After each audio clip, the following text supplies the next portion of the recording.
47 secondes, pas davantage, et pourtant ce court instant a suffi à bouleverser durablement l'équilibre des forces en France. Marine Le Pen venait d'achever une manœuvre politique redoutablement bien préparée contre Sébastien Lecornu, affichant ce sourire si caractéristique teinté de certitude et de domination, comme si l'issue ne faisait aucun doute. Elle attendait le moment précis où tout basculerait, imaginant déjà ce Premier ministre de 39 ans perdre pied, détourner le regard, hésiter, peut-être même balbutier une justification maladroite sous les yeux de toute l'Assemblée, tant le piège semblait parfait et inévitable.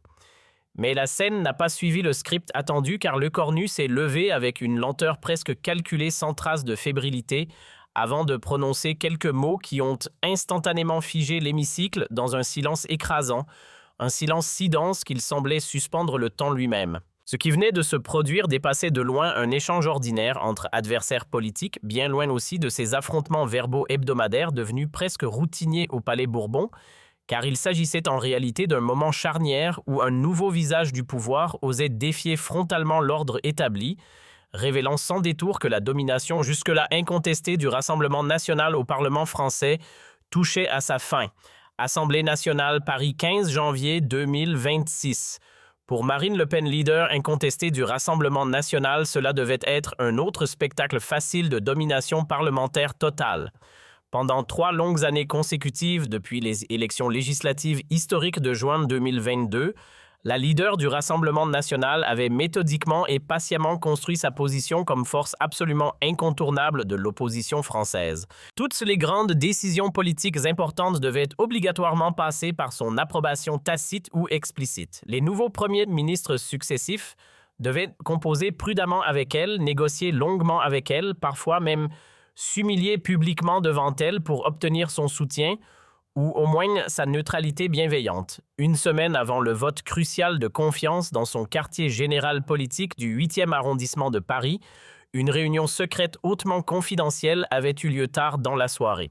Marine Le Pen était confortablement assise dans son grand bureau personnel au mur, couvert de photos souvenirs de sa très longue carrière politique, entourée de ses plus proches conseillers politiques et de ses stratèges les plus fidèles. Jordan Bardella, jeune président du parti, était présent à cette réunion capitale ainsi que plusieurs autres têtes pensantes influentes du mouvement. Ils analysaient tous ensemble méticuleusement la situation politique complexe avec toute la précision méthodique d'une équipe militaire professionnelle préparant une bataille décisive majeure. Ce Lecornu est un véritable problème sérieux pour nous, disait la leader du RN en étudiant avec attention les derniers sondages d'opinion récents étalés devant elle sur la grande table de réunion. Il a beaucoup trop de confiance en lui pour un simple débutant en politique, beaucoup trop de soutien médiatique favorable dans la presse. Les Français commencent réellement à l'apprécier dans toutes les enquêtes d'opinion. Il faut absolument lui montrer très rapidement qui dirige vraiment ce pays, qui tient véritablement les rênes du pouvoir réel. Le plan stratégique élaboré méticuleusement cette nuit-là était relativement simple dans son concept, mais redoutablement efficace dans son exécution. Prévu lors du vote parlementaire de confiance sur le budget 2026, il s'agissait de montrer publiquement au nouveau Premier ministre sa véritable place réelle dans les échiquiers politiques français extrêmement complexes. Marine devait intelligemment utiliser toute son expérience parlementaire durement accumulée au fil des années, tous ses contacts internationaux soigneusement cultivés avec patience et toute son autorité politique solidement construite au fil des décennies pour dominer complètement ce novice de seulement 39 ans, tout juste sorti du ministère de la Défense, où il s'occupait principalement de commandes d'armement et de relations avec l'État. L'humilier publiquement, méthodiquement, sans pitié devant toutes les caméras de télévision nationale et ainsi rappeler très fermement à tout le monde politique parisien que sans l'accord explicite ou au minimum tacite du Rassemblement national, aucun gouvernement ne pouvait vraiment gouverner durablement et efficacement en France. Il est en politique depuis quelques mois seulement, expliquait patiemment Marine Le Pen à ses lieutenants fidèles avec un sourire confiant aux lèvres. Moi, je suis député à l'Assemblée nationale française depuis juin. Je connais absolument chaque règlement par cœur, chaque procédure dans les moindres détails, chaque point faible de ces vieilles institutions. Il va très rapidement comprendre qui commande réellement ici dans cet hémicycle. La leader du RN était absolument sûre de son succès imminent et total. Pendant des années, tous les premiers ministres français sans exception, était venu négocier discrètement avec elle bien avant les grands votes importants. Il cherchait systématiquement sa bénédiction politique, reconnaissait implicitement sa puissance parlementaire considérable. Édouard Philippe avait dû composer très prudemment avec elle sur plusieurs dossiers sensibles.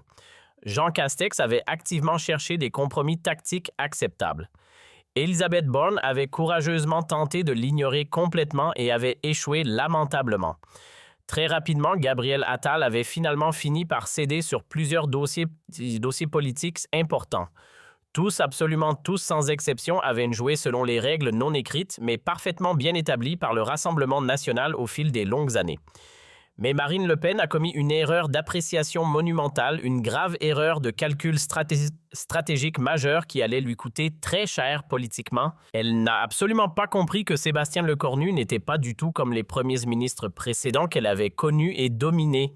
Le nouveau chef du gouvernement français avait passé tous les derniers mois depuis sa nomination surprise en septembre à observer très minutieusement la stratégie parlementaire complexe du RN, avec une inquiétude croissante, mais aussi avec l'œil analytique extrêmement aiguisé d'un stratège militaire chevronné, formé aux tactiques les plus sophistiquées. Il voyait avec une clarté presque troublante comment Marine Le Pen tentait systématiquement de dicter unilatéralement les conditions aux autres groupes parlementaires, comment elle utilisait très habilement son expérience et son poids politique pour étouffer méthodiquement toutes les initiatives des autres leaders, comment elle traitait arrogamment l'Assemblée nationale comme son propre domaine réservé exclusif, son terrain de jeu personnel, où elle imposait autoritairement ses propres règles. Et Sébastien Lecornu, cet homme réputé, calme, profondément réfléchi, formé rigoureusement aux stratégies de défense les plus complexes, avait décidé qu'il était grand temps de changer fondamentalement les règles établies du jeu politique français. Mais quelque chose que personne ne savait pas, même les plus proches collaborateurs d'Emmanuel Macron à l'Élysée, dans les couloirs feutrés de l'hôtel de Matignon le soir même de sa nomination officielle, le 9 septembre 2020, pas son cabinet officiel qui allait être nommé le lendemain, pas les traditionnels conseillers de l'Élysée qui auraient immédiatement rapporté chaque mot prononcé au président Macron. Non, trois figures discrètes, presque inconnues du grand public, mais redoutablement efficaces dans l'ombre des institutions. La première personne était Claire Dubois, 52 ans, une ancienne stratège parlementaire chevronnée qui avait travaillé dans l'ombre des institutions pendant 15 longues années. Elle connaissait chaque règlement obscur du Palais Bourbon par cœur, chaque procédure complexe dans ses moindres détails, chaque faille potentielle du système parlementaire français. « Monsieur le Premier ministre », avait-elle dit ce soir-là en ouvrant un épais dossier soigneusement préparé, Marine Le Pen a un point faible majeur qu'elle ne soupçonne même pas. Elle pense que la force parlementaire brute, le nombre de députés, l'expérience des débats suffisent pour dominer durablement, mais elle oublie que les règles institutionnelles peuvent être intelligemment retournées contre ceux qui croient de les maîtriser. Le deuxième était Thomas Mercier, 45 ans, un ancien journaliste politique de haut niveau, devenu conseiller en communication de crise après avoir couvert la montée du Front National, puis du Rassemblement national pendant 10 ans pour le journal Le Monde. Monsieur le Premier ministre, avait prévenu Mercier avec gravité, elle va essayer de vous humilier publiquement lors du premier grand débat important. C'est sa méthode avec les nouveaux. Elle construit un piège rhétorique savant devant les caméras, vous fait réagir émotionnellement, puis utilise votre réaction contre vous pendant des semaines.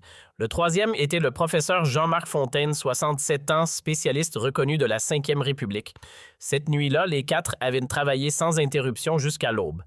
À 6 heures du matin, quand Claire Dubois avait suggéré une stratégie audacieuse, Lecornu avait souri. « C'est risqué. Si cela échoue, ma carrière est terminée. Et si cela réussit, avait demandé Mercier, alors Le Pen comprendra qu'elle n'est plus la seule à savoir jouer ce jeu. » Le 15 janvier 2026, à l'Assemblée nationale, dans l'hémicycle bondé, le vote allait commencer. Marine Le Pen était apparue avec toute sa garde rapprochée. Elle était confiante. À 15h30, la session a commencé. Le Pen a demandé la parole en premier. Elle est montée à la tribune. « Mesdames et messieurs les députés, a-t-elle commencé, je suis heureuse que nous puissions discuter de l'avenir de notre pays. » Son regard s'est arrêté sur Lecornu. La France traverse une période difficile, inflation, chômage, insécurité. Et voilà que Macron nous envoie un nouveau Premier ministre, jeune inexpérimenté sorti de la défense. Le message était clair, Lecornu n'était pas légitime. Monsieur Lecornu a passé 2 ans à acheter des avions. Mais gouverner la France, ce n'est pas commander des rafales, c'est comprendre les souffrances du peuple. Marine a continué construisant son piège. Ce budget que vous présentez, c'est un budget de technocrate fait à Bercy par des énarques qui n'ont jamais mis les pieds dans une usine qui ferme dans un hôpital qui manque de personnel. Les députés RN applaudissaient à chaque phrase. Et vous savez ce qui manque dans ce budget, la France, les Français, mes priorités nationales. Puis, elle est passée aux attaques personnelles. Monsieur le Premier ministre, vous êtes un homme loyal envers Macron, mais la loyauté envers un homme ne doit pas se transformer en trahison envers un pays. La salle a retenu son souffle. Vous étiez un bon ministre de la Défense, mais être Premier ministre, c'est autre chose. C'est défendre l'intérêt national contre les diktats de Bruxelles. Puis c'est venu le piège proprement dit. Marine Le Pen a sorti une feuille de papier. Monsieur le Premier ministre, j'ai ici une liste de questions simples, des questions que n'importe quel Français pourrait vous poser. Si vous ne pouvez pas y répondre, alors vous n'êtes pas qualifié pour gouverner ce pays. La salle était devenue silencieuse. Même les députés de la majorité semblaient inquiets. Première question très simple. Marine lisait lentement, savourant chaque mot. Combien coûte exactement une baguette de pain en France aujourd'hui? Lecornu ne répondit pas immédiatement. Il restait parfaitement immobile, le visage neutre. Il savait parfaitement que c'était un piège soigneusement conçu. Deuxième question élémentaire, quel est le salaire mensuel moyen d'une infirmière dans un hôpital public français? Le Pen souriait maintenant ouvertement. Elle sentait intuitivement que la victoire approchait rapidement. Troisième question importante, combien exactement de migrants clandestins sont entrés illégalement en France l'année dernière? Les questions continuaient impitoyablement, méthodiquement, chacune étant précisément conçue pour démontrer publiquement que Lecornu était complètement déconnecté de la réalité française quotidienne. Quatrième question, combien de nos agriculteurs ont fait faillite à cause des normes européennes en 2025? Cinquième question, quel est le taux de chômage réel dans les quartiers sensibles? Marine terminait chaque question en regardant Lecornu avec un mélange de défi et de mépris. Vous voyez parfaitement, mesdames et messieurs les députés, elle s'adressait maintenant à toute l'Assemblée avec une gestuelle théâtrale. Notre nouveau Premier ministre ne peut manifestement pas répondre à ces questions absolument basiques parce qu'il ne connaît tout simplement pas la France réelle, celle qui souffre quotidiennement. Il connaît parfaitement les bureaux confortables de Matignon, les salons luxueux de l'Élysée, les cocktails mondains de l'OTAN à Bruxelles. Mais la France qui souffre, la France qui travaille, la France qui résiste, il ne la connaît absolument pas. Le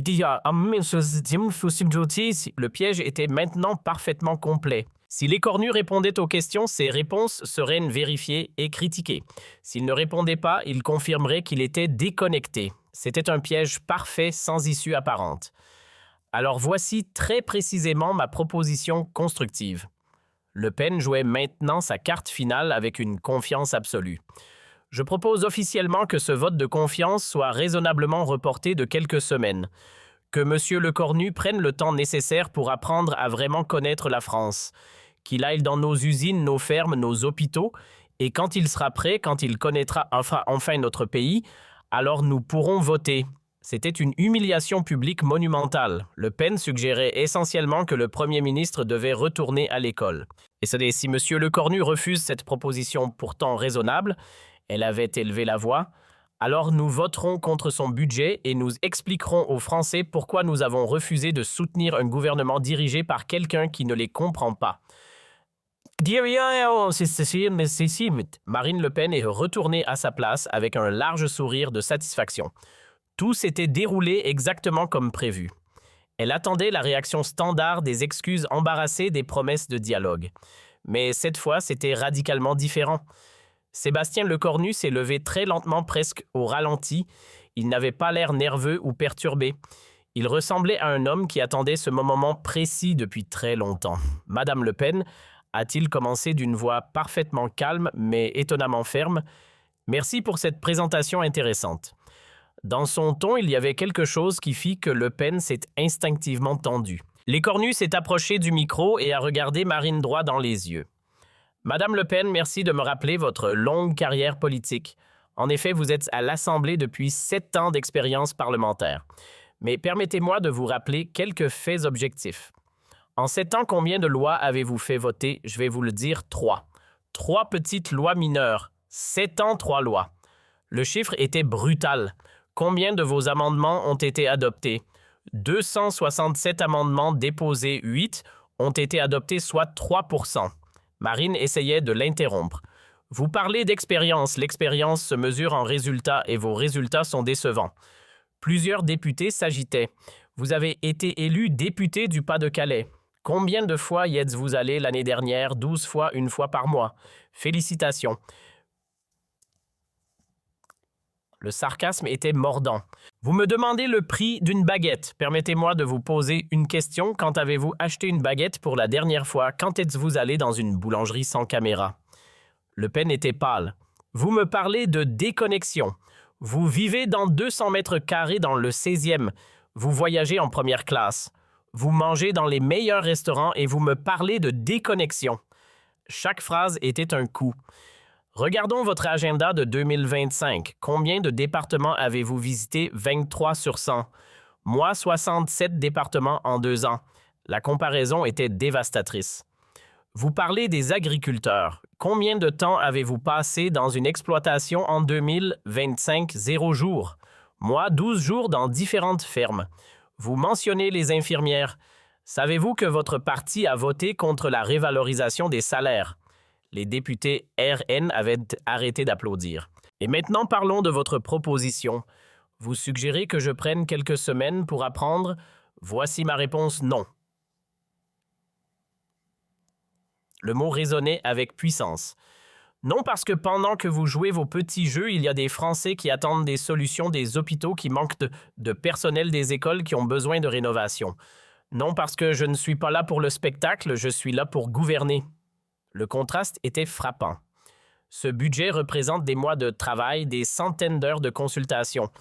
Et vous savez ce qu'il contient: des augmentations pour les infirmières, des aides pour les agriculteurs, des investissements dans la sécurité. Chaque élément contredisait Le Pen.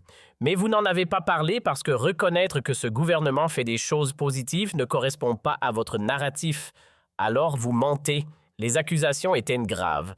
Alors voici ce qui va se passer. Ce vote aura lieu pas dans 3 semaines aujourd'hui, maintenant. La détermination était palpable. Et vous allez voter. Si vous pensez que ce budget est mauvais, votez contre. Assumez votre position. Le défi était lancé. Mais si vous votez contre juste pour créer le chaos, alors les Français sauront qui vous êtes. Ils sauront que vous n'êtes pas une opposante constructive. Vous êtes une opposante systématique. Vous détruisez, vous ne construisez jamais. Vous savez quelle est la différence entre vous et moi? Vous utilisez les souffrances des Français pour gagner des voix. Moi, je veux résoudre ces souffrances parce que je les ai vécues. La distinction était claire et dévastatrice. Je suis né à Rouen, mon père était ouvrier dans une usine automobile, ma mère infirmière dans un hôpital public. J'ai grandi dans 60 mètres carrés. J'ai fait mes études grâce à des bourses de la République. Son histoire personnelle était authentique et touchante. Je ne suis pas né dans une famille politique, je n'ai pas hérité de mon siège de député, je n'ai pas grandi dans les salons dorés du 16e arrondissement. J'ai construit ma carrière par le travail acharné, pas par le nom de famille. Et le contraste avec le clan Le Pen était brutal. Puis est venue la phrase historique, la phrase qui allait fondamentalement tout changer. Le Cornu s'est arrêté complètement, a pris une profonde inspiration à regarder Marine Le Pen absolument droit dans les yeux sans ciller une seule fois, et à prononcer lentement les mots qui ont littéralement paralysé toute l'Assemblée nationale. Madame Le Pen, vous avez passé 30 longues années à promettre solennellement de sauver la France. Mais la seule chose que vous avez effectivement sauvée, c'est uniquement votre propre carrière politique personnelle, construite sur le dos de la peur et du mensonge. Le silence qui a suivi ces mots était absolu, assourdissant. On aurait pu entendre une épingle tomber. Marine Le Pen était assise comme une statue de marbre. Son visage était un masque figé. Mais dans ses yeux, on voyait clairement le choc profond et la défaite cuisante. Les députés RN étaient tous figés, ne sachant comment réagir. Mais Le Cornu continuait impitoyablement. Quand allez-vous enfin décider d'être véritablement utile à la France plutôt que de l'utiliser cyniquement pour vos ambitions personnelles?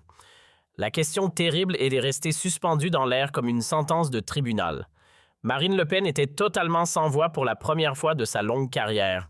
Elle ne savait pas quoi répondre. Le président de l'Assemblée a essayé de reprendre le contrôle. Monsieur le Premier ministre, j'ai terminé. Je demande le vote immédiat. C'était un coup de maître tactique. Le règlement le permet. Article 49, alinéa 3 de la Constitution. Je l'invoque formellement. Claire Dubois dans les tribunes souriait largement. C'était exactement la stratégie préparée. Le vote a duré 3 minutes interminables. Quand les résultats sont apparus sur l'écran pour 280 contre 220, mais le plus significatif, 50 députés RN s'étaient publiquement abstenus. 50 députés qui, pour la première fois dans l'histoire du parti, n'avaient pas suivi aveuglément leur leader. Marine Le Pen fixait de l'écran avec incrédulité. Ce n'était pas seulement une défaite politique, c'était une humiliation personnelle profonde et la première fissure visible dans son contrôle absolu sur le parti. Lecornu s'est levé calmement à remercier l'Assemblée d'un signe de tête et est parti. Pas de triomphalisme, juste un homme qui venait de faire son travail. Dans les couloirs, les journalistes se sont précipités. Comment expliquez-vous cette victoire historique? Ce n'est pas une victoire personnelle, c'est un vote de confiance. Maintenant, le vrai travail commence. Dans les heures suivantes, les réactions ont littéralement afflué de partout. Sur tous les réseaux sociaux, Lecornu contre Le Pen était immédiatement devenu tendance numéro 1. Les vidéos de la confrontation ont été vues des millions de fois en quelques heures. Au sein du RN, c'était la panique totale. Marine Le Pen était enfermée dans son bureau, refusant de parler. Elle pensait obsessionnellement à ses 50 députés qui s'étaient abstenus, 50 signes inquiétants que son autorité absolue vacillait dangereusement. Le lendemain matin, toutes les unes de journaux étaient unanimes et spectaculaires. Le Figaro titrait « Lecornu humilie Le Pen à l'Assemblée ». Libération proclamait « Le Premier ministre démonte méthodiquement la rhétorique RN ». Le Monde analysait une nouvelle méthode efficace face aux populistes. Dans les semaines suivantes, les effets sont devenus parfaitement clairs. La popularité de Marine Le Pen a dramatiquement chuté de 6 points dans tous les sondages. Sa crédibilité comme leader incontestable a été profondément ébranlée. Lecornu avait gagné une autorité considérable. Ses ministres le regardaient différemment maintenant. Ses adversaires le respectaient beaucoup plus. Mais l'effet le plus important était durable. Pendant des années, les partis traditionnels avaient eu peur de confronter directement le RN. Lecornu avait brillamment montré qu'on pouvait affronter efficacement le populisme avec des faits vérifiables et de la fermeté. D'autres politiques ont rapidement commencé à imiter cette méthode. La fameuse méthode Lecornu devenait progressivement une véritable stratégie politique reconnue. En avril 2026, Marine Le Pen a désespérément tenté une contre-offensive majeure. Grande meeting à Lyon devant 8000 militants. Ce Premier ministre pense pouvoir nous humilier. La foule scandait « démission ». Mais Lecornu a fait quelque chose d'inattendu et dévastateur, il n'a tout simplement pas répondu. Marine Le Pen peut dire absolument ce qu'elle veut. Moi, je travaille pour les Français. Je n'ai pas de temps pour des polémiques stériles. Être complètement ignoré était psychologiquement pire qu'être combattu. Le Pen multipliait désespérément les attaques médiatiques et à chaque fois invariablement « je travaille ». Elle apparaissait de plus en plus obsédée, incapable de passer à autre chose. En juin 2026, un sondage révélateur 60. 2% des Français approuvaient massivement la méthode Lecornu et surtout 34% des électeurs RN eux-mêmes estimaient que leur parti devrait être beaucoup plus constructif. C'était un véritable séisme politique. En septembre 2026, un tournant inattendu Lecornu a été victime d'une tentative d'agression physique lors d'un déplacement. L'agresseur, un militant d'extrême droite proche du RN. L'affaire aurait pu politiquement détruire Marine Le Pen définitivement. Mais Lecornu, lors d'une allocution solennelle, déclara « Je refuse catégoriquement de faire porter cette lourde responsabilité au Rassemblement national dans son ensemble. La violence politique est totalement inacceptable, mais accuser injustement tout un parti pour l'acte criminel d'un individu isolé serait tout aussi grave moralement. Le pays entier était profondément stupéfait par cette grandeur d'âme. Marine Le Pen a été forcée de reconnaître publiquement « Je remercie sincèrement le Premier ministre pour sa justice et son équité ». C'était la première fois qu'elle parlait de lui sans aucune agressivité. En octobre 2026, l'absolument impensable s'est produit. Marine Le Pen a voté pour un amendement proposé par le gouvernement Lecornu. Symboliquement, c'était absolument énorme. Elle avait finalement compris que sa stratégie d'opposition systématique ne fonctionnait définitivement plus. En novembre 2026, lors de la cérémonie solennelle du 11 novembre à l'Arc de Triomphe, ils se sont serrés la main devant toutes les caméras. « Vous avez gagné cette manche politique », a-t-elle admis à voix basse. « Ce n'est pas un jeu politique, madame, c'est la France et son avenir. Je suis Je sais parfaitement. C'est précisément pour ça que vous avez gagné. » L'échange a duré à peine quelques secondes, mais il marquait symboliquement la fin définitive d'une époque entière. Aujourd'hui, exactement un an après les fameuses 47 secondes historiques qui ont changé la France, la politique française a profondément changé. Le cornu est désormais plus fort que jamais. Marine Le Pen est considérablement affaiblie et de plus en plus contestée, même dans son propre parti. Le débat politique national est devenu beaucoup plus factuel, nettement moins émotionnel et démagogique. Les jeunes politiques de tous bords étudient maintenant sérieusement le moment le cornu dans les écoles de sciences politiques. Comment affronter efficacement le populisme avec des faits vérifiables? Comment garder son calme face aux provocations? Comment intelligemment retourner un piège contre son propre auteur, Marine Le Pen? Elle a appris une leçon politique douloureuse mais salutaire que l'arrogance politique a toujours une limite, que l'opposition systématique finit inévitablement par lasser profondément. Lors d'un entretien privé avec ses proches, elle aurait confié « Le cornu m'a donné la plus grande leçon de toute ma carrière. Il m'a clairement montré que j'étais devenu exactement ce que je prétendais combattre depuis toujours. » Et tout cela, toute cette révolution politique majeure a commencé par une seule phrase dévastatrice, 47 secondes précises, 23 mots soigneusement choisis. Une véritable révolution politique française complète. Mais l'histoire ne s'arrête pas là. Dans les mois qui ont suivi cette confrontation historique, quelque chose de profond a changé dans la psychologie politique française. Ce n'était pas seulement Marine Le Pen qui avait été vaincue ce jour-là. C'était toute une méthode politique, tout un style de faire de la politique basé sur la peur, le mensonge et la manipulation émotionnelle qui avait été publiquement exposé et discrédité. Les politologues français ont commencé à parler du « moment le cornu » comme d'un tournant dans l'histoire politique moderne de la Ve République. Des thèses universitaires ont été écrites sur ce sujet, des livres d'analyse politique ont été publiés, des documentaires télévisés ont décortiqué minute par minute cette confrontation mémorable. Ce qui fascinait particulièrement les analystes, c'était la préparation méticuleuse de Le Cornu. Contrairement à ce que beaucoup avaient pensé initialement, ce n'était pas une réaction spontanée émotionnelle à une provocation. C'était une stratégie soigneusement planifiée, méthodiquement exécutée, brillamment réalisée. Dans un livre publié 6 mois après les événements, Claire Dubois, la stratège parlementaire qui avait conseillé Le Cornu, a révélé certains détails fascinants de leur préparation. « Nous avions anticipé chaque scénario possible », écrivait-elle. Nous savions exactement comment Marine Le Pen allait attaquer. Nous avions préparé des réponses pour chaque angle d'attaque possible. Mais le plus important, nous avions décidé de ne pas simplement nous défendre. Nous avions choisi d'attaquer en retour, mais avec des faits, pas avec des émotions. Cette révélation a provoqué un débat intense dans les milieux politiques français.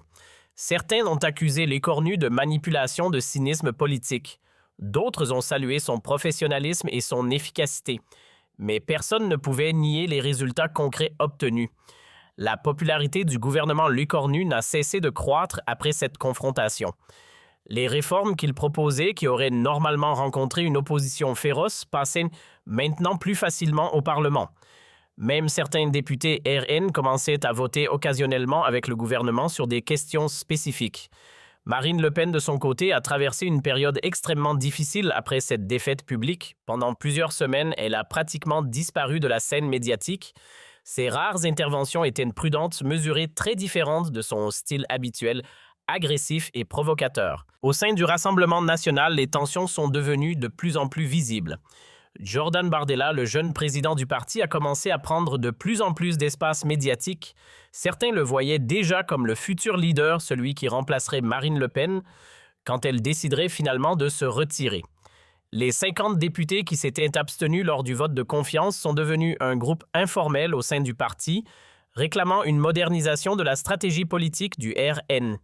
Ils argumentaient que l'opposition systématique ne menait nulle part, que le parti devait apprendre à être constructif, à proposer des alternatives crédibles plutôt que de simplement critiquer.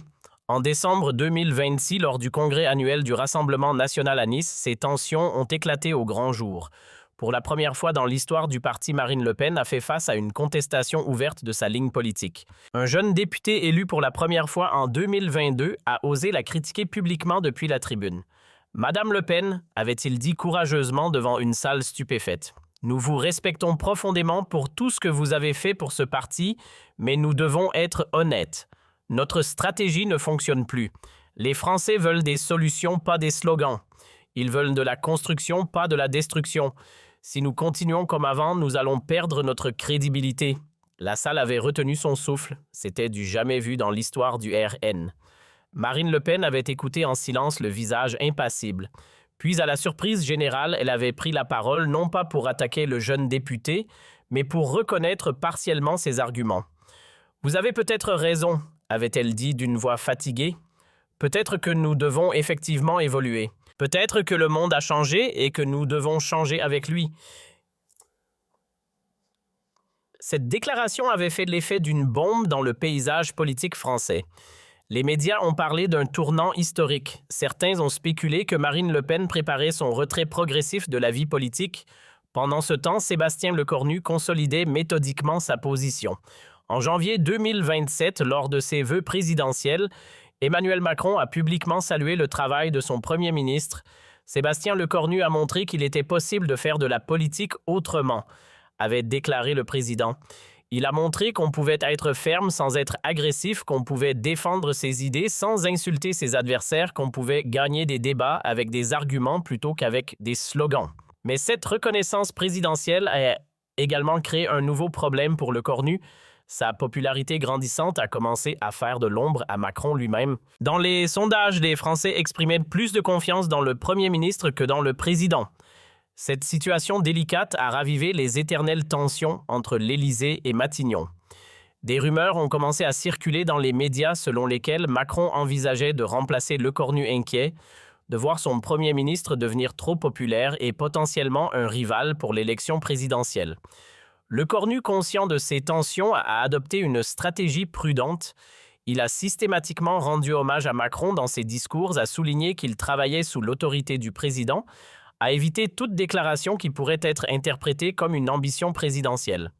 Mais cette prudence même a renforcé son image de leader responsable et mature, augmentant paradoxalement encore plus sa popularité. En mars 2027, un événement inattendu a changé la donne. Lors d'un sommet européen à Bruxelles, Lecornu a brillamment défendu les intérêts français face aux autres leaders européens, obtenant des concessions importantes sur plusieurs dossiers économiques. Sa performance a été saluée unanimement en France, même par l'opposition traditionnelle. Le magazine Time l'a mis en couverture avec le titre « The New Face of French Politics », le nouveau visage de la politique française. L'article le décrivait comme un leader qui combine l'intelligence stratégique, le courage politique et l'intégrité personnelle, une combinaison rare dans la politique moderne. Cette reconnaissance internationale a encore renforcé sa stature en France. Les sondages de popularité atteignaient des niveaux rarement vus pour un Premier ministre, 67% d'opinion favorable. Même parmi les électeurs de droite et d'extrême droite, sa cote était remarquablement élevée. Marine Le Pen, observant cette ascension avec un mélange d'amertume et de respect, a fait une déclaration surprenante lors d'une interview télévisée en avril. « Lecornu est un adversaire politique », avait-elle dit, « mais je dois reconnaître qu'il a changé quelque chose dans notre façon de faire de la politique.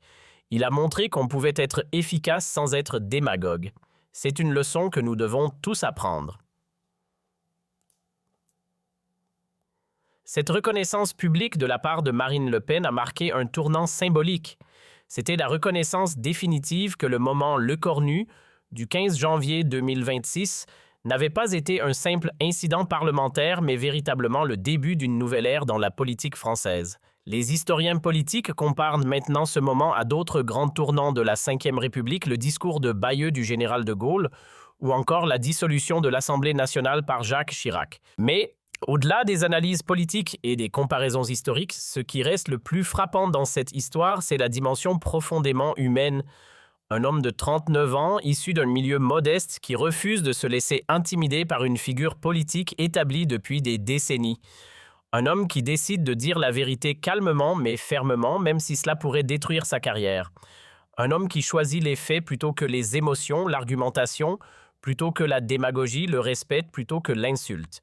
Et c'est peut-être cela, finalement, la vraie leçon du moment Le Cornu. Pas une leçon de tactique politique ou de communication, mais une leçon sur le courage, l'intégrité et la puissance de la vérité dans le débat public.